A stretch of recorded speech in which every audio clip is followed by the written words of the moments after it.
Jakarta jadi tempat di mana panggung terbesar Mobile Legends tahun ini diadain, alias M7 World Championship. Ada lebih dari 20 tim seluruh dunia itu datang untuk angkat trofi juara dunia Mobile Legends Bang Bang. Tapi dari semua peserta, menurut gue nggak semuanya punya peluang yang realistis. Gue Iren dari Kotak Game, dan di video ini kita bakal ngebahas soal tim yang secara data, performa, dan konteks kompetitifnya paling masuk akal untuk jadi juara M7.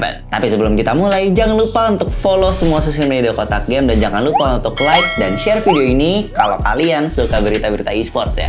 Udah? Oke, let's go, kita mulai. Oke, tim pertama tidak lain tidak bukan adalah tim Liquid PH ya guys ya. Kalau bicara M Series, Filipina itu emang jadi region yang selalu digadang-gadangkan sebagai juara. Dan di M7, tim Liquid PH adalah representasi paling kuat dari region tersebut. Karena kita tahu ya, di situ ada GOAT-nya alias Karl TZ.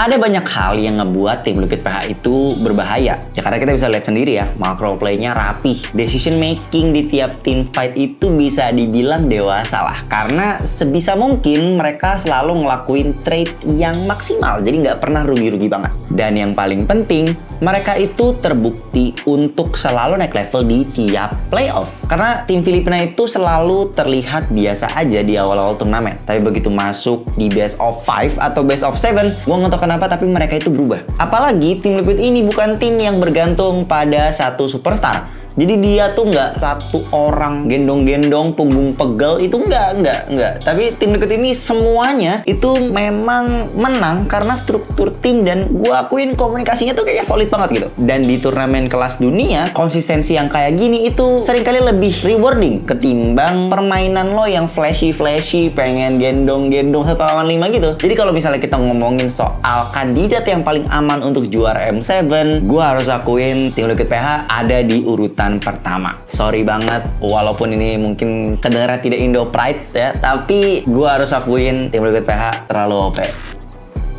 Yang kedua, ada Onyx Esports. Ya, dari Indonesia, itu Onyx selalu menjadi juara ya dari beberapa season sebelumnya, dan bahkan dia bisa dibilang udah mendominasi. Dan kali ini, Onyx itu main di kandang sendiri dengan ekspektasi yang tinggi dan spotlight yang fokus banget ke Indonesianya. Dan gue akuin kalau Onyx itu adalah tim yang paling siap ngehadapin semua ini. Karena Onyx itu adalah juara MPL season 16 kemarin, dan gue akuin tiap minggu mereka itu selalu ada di bawah tekanan tinggi. Karena kekuatan Onyx itu selalu di bagian objektifnya. Mereka tuh nggak suka untuk memaksakan fight yang nggak perlu, dan di late game mereka termasuk tim yang paling minim mistake. Walaupun seringkali kita ngeliat ada outplay dari Keyboy, terus Kairi yang suka sing kemana-mana, tiba-tiba semuanya dia babat abis. Tapi Onyx itu bukan tim yang selalu mencuri perhatian lewat highlight. Walaupun akan selalu ada ya momen-momen highlight yang gokil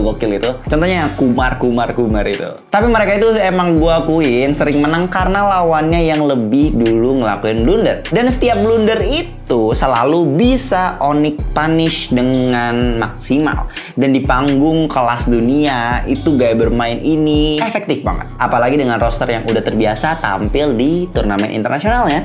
Jadi Onyx ini bukan underdog, dan mereka adalah salah satu tolak ukur kekuatan M7.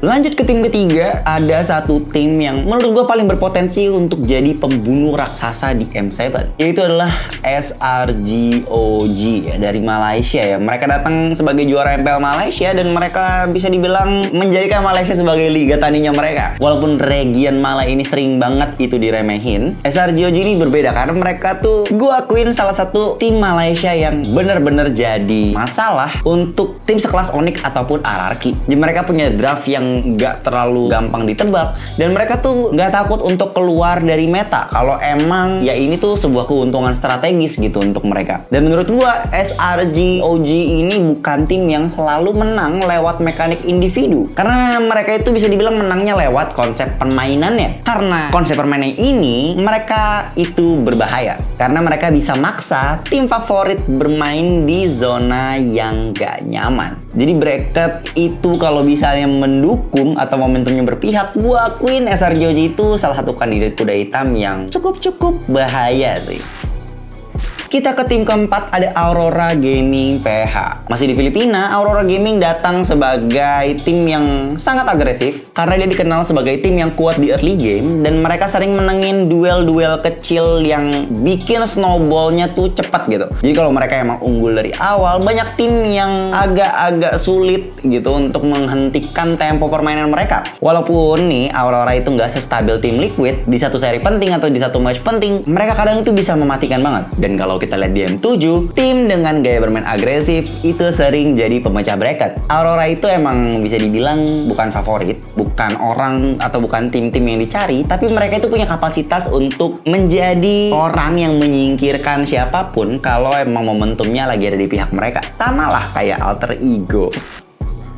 Jadi kalau kita susun secara realistis, tim dengan peluang juara terbesar di M7 itu ada tim Liquid PH, Onyx Esports, SRGOG, Aurora Gaming, dan gua akuin kalau M Series ini biasanya selalu ada kejutan-kejutan menarik gitu. Tapi juara dunia itu hampir selalu datang dari tim yang memang siap secara mental, makro, dan memang bisa adaptasi sama meta yang baru aja di patch. Nah, jadi menurut kalian siapa yang paling layak untuk angkat trofi M7?